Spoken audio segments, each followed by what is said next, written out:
We hit the streets with Detroit's mayor to take you inside a new program 5 years in the making. 7 Action News reporter Simon Shaykat with the exclusive D-Dot ride-along.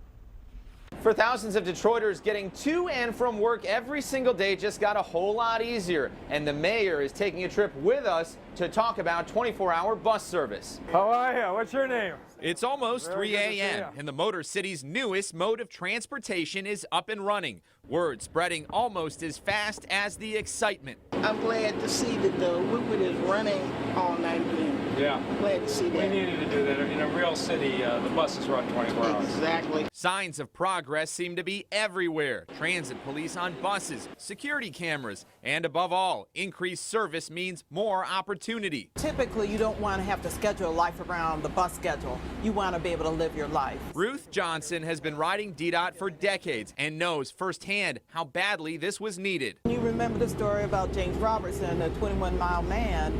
He had to walk over to the east side just because of the bus schedule. Onboard cameras and the security officers are doing a great job of lessening the incident, but also giving a sense that if something jumps off, there's some resources there. We won't get huge numbers off of the late night shift, but we'll change a lot of lives for people who have access to other jobs. And you know, a big part of why you run a quality bus service is to drive down the unemployment rate and give people opportunity. On this very early morning, we also meet Robert Carbon, a cook at a Midtown bar restaurant who until now has relied on calling his sister or a taxi to get home. I was spending like $60 to $100 a week on cab.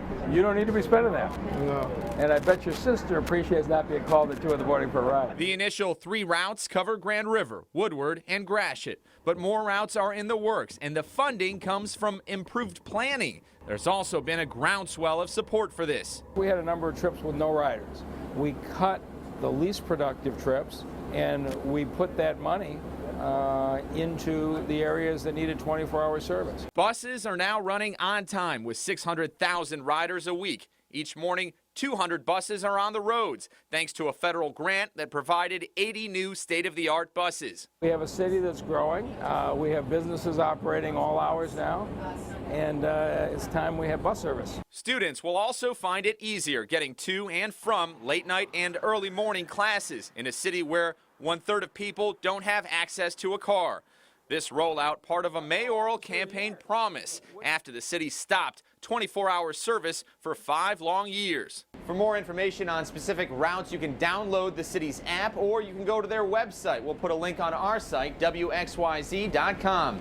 From Detroit, Simon Shaykat, 7 Action News. Thanks a lot, Simon.